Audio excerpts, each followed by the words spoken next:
The following is a fan-based discussion. All properties discussed are property of Toei Inc., Bandai, Hasbro, and Subaru Productions. Hello everyone! Welcome back to another episode of Tokucast Reviews, episode number 160. Yes, hello. Today, Marcus and Jacob here, we are going to review two movies. Yes. That we watched. Yes. With our eyes. Yes. As you told me. Yes. And that is Hakaider from the 90s. Yes. And the Kikaider Reboot from 2014. The Hakaider Reboot was apparently a triple feature, along with the O-Ranger movie and B-Fighter. Really? Yeah. It was all the same year. I was going to say, because the theatrical cut of this movie is actually 50 minutes. Yeah. 51 minutes, and then... Did you watch the extended version? Yeah, I did. That's the one on YouTube. Yeah, it's the one. I watched it on Amazon, because it's there, which is cool. It's nice to have something just available for you to watch. Streaming services, are you listening? Anyway. Toei, are you listening? So, shall we start with Hakaider, moment Yes. while I bring the movie up? And then we'll move on to Kikaider Reboot. Mm-hmm. Mechanical Violator Hakaider, as it is called. Yes. Who I believe, a lot of the stuff, at least the design of stuff, was the same guy, Amamiya? Well, the director was Keita Amamiya, who has directed... Garo. Yeah, Garo. He directed Kamen Rider Zeto. He directed J. He directed... Yeah, like you said, Garo. I don't think he directed VR. Doesn't look like he did VR, but he did do Goldstorm. He was the director on Goldstorm, which is my second favorite Garo series. Also, I believe the same guy who did like all the suit design and stuff for Garo was who did the same suits for this as well, which really shows. It shows, yeah. They have a very particular style. I was gonna say like monstrous. Yes, it is a very monstrous. Like I don't want to say over stylized, but like hyper stylized kind of look. Yeah. I mean, our lead character in particular, we've seen lips on suits. Have we ever seen a character just with an outright snarl with his teeth showing and everything? That's sort of how the original Hakaider looked. They just really went overboard with it in this one. I honestly loved like this mid-90s style for a lot of things around this time, especially superhero movies that were coming out. They all sort of have this same style. You also see it like in Spawn. But I love it. Something about it. When you say Spawn, you're referring to the comics, correct? Referring to the movie. Or the movie, okay. Yeah. Just checking. It was also, just really prevalent in the 90s for comics as well, where things got sort of hyper-violent. It's hyper-violence. It's an emphasis on, I would say, the surreal and the supernatural. Like, this is when Venom and Lobo got introduced. Carnage as well. Yeah. I don't know if he got introduced in the 90s, but like the 90s is like when he was super popular. I know that much. But this movie is what would happen if you asked Terry Gilliam to direct a Kamen Rider movie. And I love this one. I did not. Okay. I said we would have a difference of opinions. I was correct. This is the kind of just surreal madness that I am head over heels for. I really like this movie. I would have been there if things were a little bit more streamlined. Quite a few places. Okay, go on. The story of it is messy.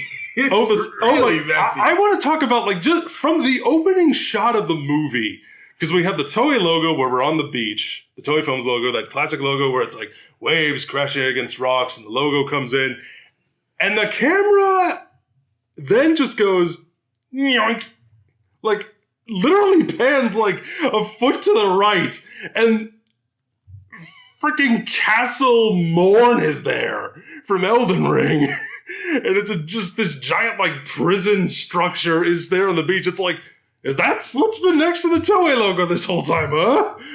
No wonder the logo could have been so ominous. But, like, that just, like, the fact that they pan the camera over, like, a foot, they twist it, like, just slightly, and then, like, there's Castle Morn.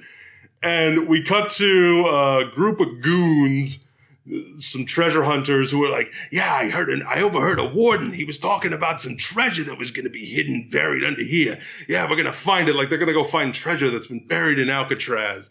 And what do they find in the secret room? They find a man chained to a wall with giant chains who breaks free of his giant chains and kills them. And then he rides off on his motorcycle to Jesus Town. I wish I were making this up. I wish I were making this up. It sounds made up. The movie is set in Jesus Town, aka Jerusalem, in the far future. Wow. And so the basic plot of the movie is we have our big bad and his second in command. They rule Jesus Town with an iron fist. We have a small underground resistance fighting back. Hakaider joins them, fights back. Eventually he wins, and, you know... He has to fight exceedingly maniacal Kikaider. Oh my goodness, I loved that scene so much. I wish I could see more of it. Really? Yeah. You thought it was too dark? In a few places. And oh, God, the cuts. Because I didn't have that problem. I wonder if that was the version you watched on YouTube. Maybe. Because the Prime version looked pretty good. But also, it was just mostly, I'm really just talking about the cuts. This movie cuts a lot. And it sort of like does that thing where lights blur. And like that's the action in some cases. There are some cool action scenes. I think honestly that first one on the motorcycles was cool, but it definitely had too many cuts in it. Mm-hmm. I think the movie needed a few more long shots. Honestly, I think we get plenty, and they hold on just the right things. Like, I mean, the way it will cut to just like a surreal dream sequence with no explanation. What the fuck was that? I loved it though. I hated it. Because we cut to, you know, like this like Victoria's Secret goth-looking angel, just kind of like, you know, wearing like she's wearing like a gothic Lolita dress, kind of that sort of thing with like wings and whatnot. And she's like chained to a tree or something, and bad guys show up. And a whole bunch of crosses. Yeah, and then a black knight clad in rather silly looking armor shows up. Kills a zombie angel.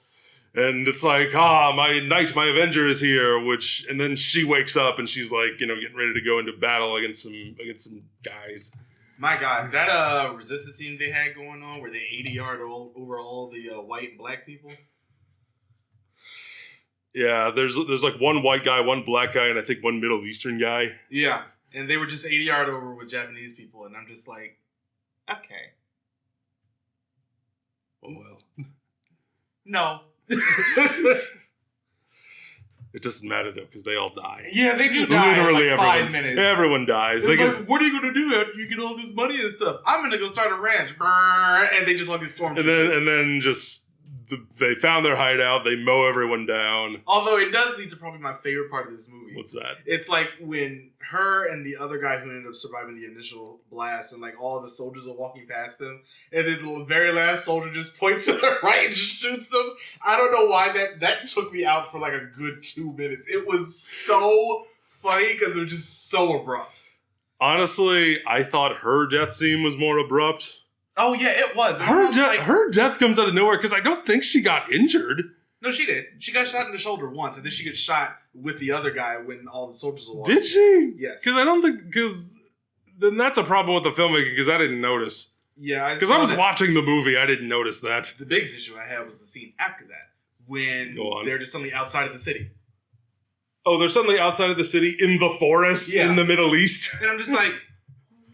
What? I remember just like I was like, Jerusalem landscape, and it's like, if you remember, like, it's fields. It's all fields and desert. Very lovely looking fields and desert, mind you. But there is no gigantic forest with like the ruins of Jebus, you know, the ruins of Babylon, the hanging gardens of Jebus standing there. Goodness me.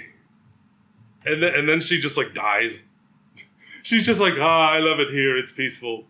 There are some cool, like I said, there are some very cool scenes in this. There's like that scene after Hakaider ends up fighting all the soldiers off initially, and Mikhail is just sitting there, like standing there, and like the camera pans around him with the light showing down. Mm-hmm. He was like, then he's like, one of the soldiers was like, oh my God, please come and help us. He was like, why didn't you die for me? If you love me, you would die for me. And then he kills him.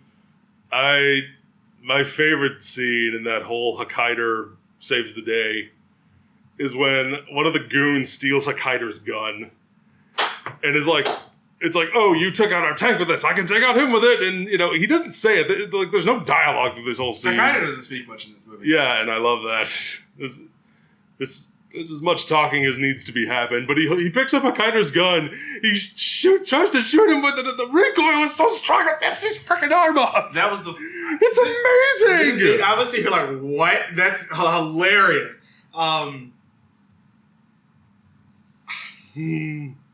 And then I got to talk about the final fight between Mikhail. The penultimate fight, I will say, between Mikhail and Hakaider. In the white room with the red thing. I love the production design in this movie.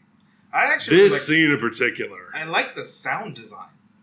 The sound design is also incredible. Like there's no music, but every time an impact happens, you hear a bell tone. Yeah, because it's like one is higher pitched than the other one, mm-hmm. and they're robots. It sort of makes sense. Like it's metal hitting metal. It's also a brutal fight. Yeah, it is. This fight lasts a long time. Yeah, it does. With no music. Yeah, just the bells every time you hear an impact, and it goes on for a long time, and it's just like. I don't know that we've ever seen a fight in Toku that's just been this, like, knockdown, drag-out, like Roddy Piper versus Keith David and They Live, where it's just two guys just wailing on each other with all the strength they have in every punch, and it just diminishes with everyone. I'm about to say, it wasn't as drawn out. The end of Kuga. Which I haven't seen. Oh, fantastic. Yeah, one of these days. But, yeah, and the fact that it ends with, like, a Mortal Kombat fatality... where Hakaider, like, he, like, twists his neck, twists it again, and then just rips it out of his body, holds it aloft, Sub-Zero style, with his spinal cord and everything, like, dangling on the bottom. And it's great.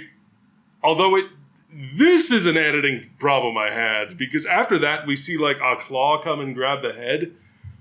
Where was the head thrown to? It was like right next to him. That's the question. This is an editing problem I have with the movie, but I can overlook it because then we get the way they integrate Kikaider into this. Yes. As like he's like you remove the skin from Mikhail and it becomes like the red and blue head.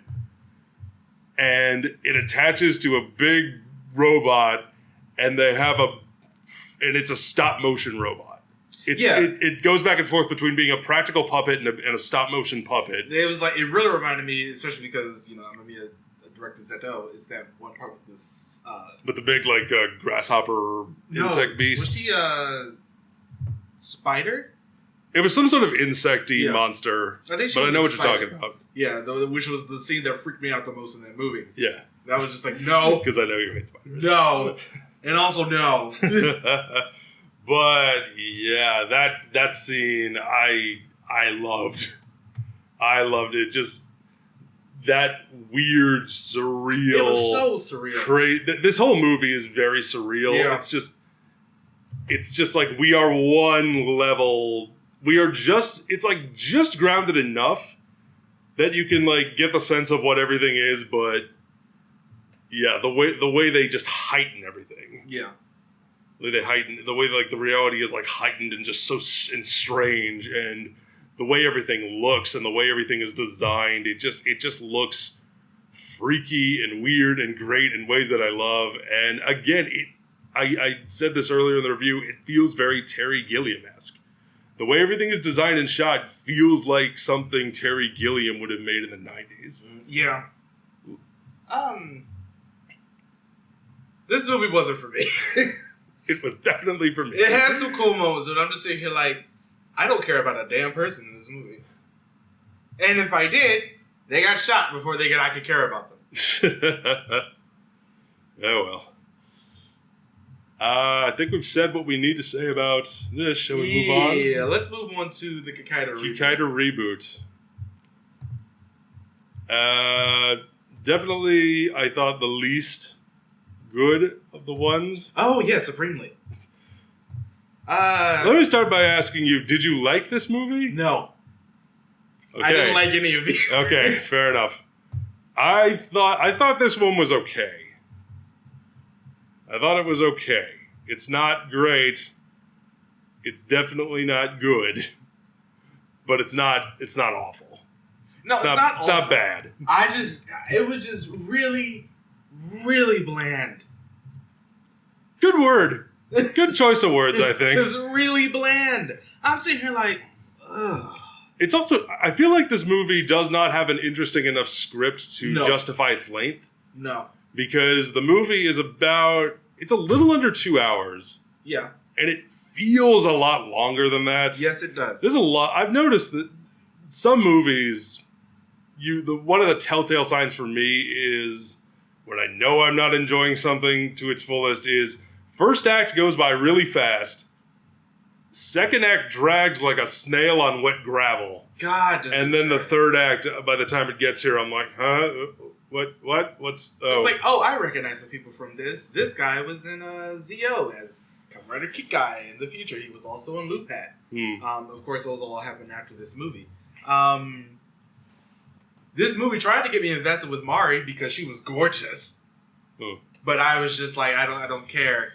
After a little bit, it's like, you can't distract me. I know she's gorgeous. I know she's girl bossing. I know she's gaslighting and gatekeeping over there too. But I won't be invested in this. Which one was Mari again? She was the other robot. The other android, the female android. Yeah. Okay, thank you. She was the one who ends up becoming Bajinder in Kikaider 01, which we haven't seen yet. But if you've seen the anime, she's in that. It's a terrible suit. So I went back and I watched...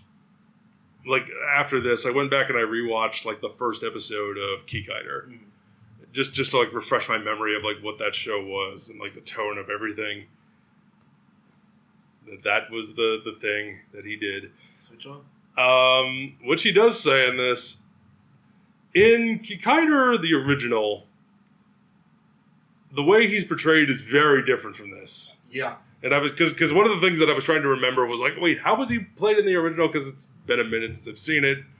It wasn't that good that I committed it to memory. No. But I do like the way Kikaider Jiro is portrayed in this. I like that he is more of an unfeeling android who is like driven by duty, who eventually gains emotions. I think that honestly the little problem is with the little brother.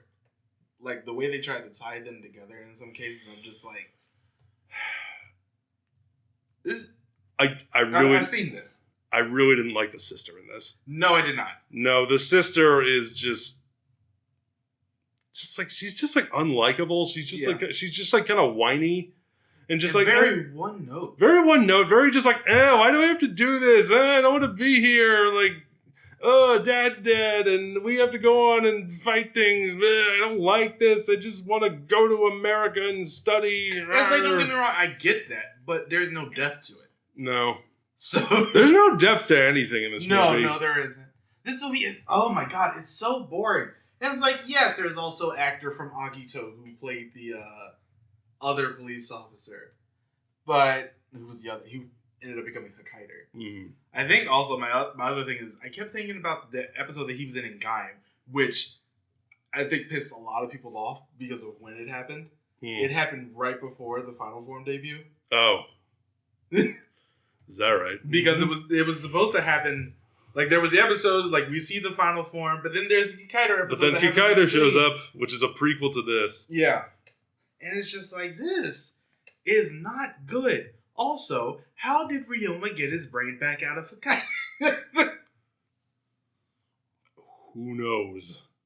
This one was... I don't even talk about it. Sadly, there's no hot cross buttons. No. As there was. Instead, I mean, I kind of like that in this one because it's an electromagnetic pulse that he uses to control the circuit. And instead of, whatever the other guy did, the professor becomes Hakaider in this one, which, fine, simplify the cast where he can. I think that was also a thing in the anime. I can't exactly remember when we watched the anime. Of course, we haven't seen something Back to the movie. The action scenes. I think some of the action is good. Yes, that fight between Mari and Kikaider at the beginning of the movie is actually fairly well done. Mm-hmm. The wire work. Oh my god. Not a fan? No. It just looks cheap. And it's just like, it's so obvious when it does happen. Like, the action doesn't flow into it well enough to make it look like it's actually integrated into the scene proper. Mm-hmm. So you're just watching this thing, and next thing you know, he's flying. And it's just like, how did we get here? There's no flow to a lot of the later action scenes in this movie. And I think that's something that ends up killing it. Like, Kikaider sliding across the rooftop when there's no momentum built up to really warrant him sliding that far. Mm-hmm. It's just like, it kept taking me out of the action a lot.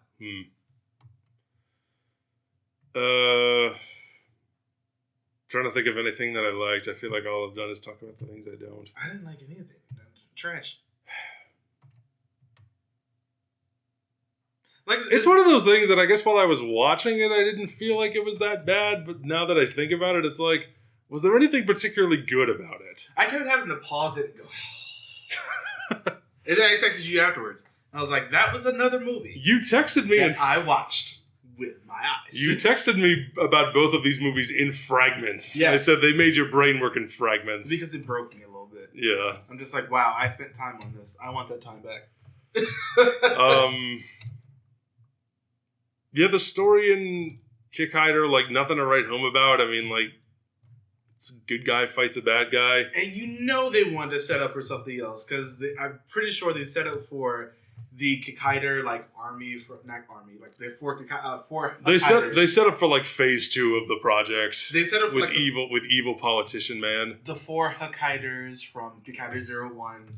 They set up for Bajender, and she never transforms into Bajender in this, but she does have a thing for it. Like, there was an SIC thing made for her that never got shown in the movie proper. I wish it did, but we probably only would have gotten it if they did a Kikaider 01 movie. Don't think that's going to happen. No, this movie. If it was going to happen, it probably would have happened years ago. This movie made like no money. So. Well. Yeah. That's all I got. Yeah, as we've talked about it, I'm like, I didn't think this. It's like, yeah, it was okay when I watched it. It was like, was there anything really good in it that warranted recommending it? Nah, skip the Kikaider reboot. Hakaider gets a high recommendation from me. I can't recommend either one of these. But well, each their own. All right. But I guess that'll do it. Next time, good question. What are we doing next time? Geats. That's right, we're doing Geats. Yes. Kamen Rider Geats. We're doing Geats after this. Kamen Rider Geats followed by Mega Monster Battle Neo. Yes. And then it'll be a minute before we come back with anything. Because Marcus will be in Japan. I will be out of the country. But yeah. Tell us what you thought about these 2 movies in the comments below. Don't forget to join us on all the things. We'll see you next time. Bye, everybody. Thank you for watching.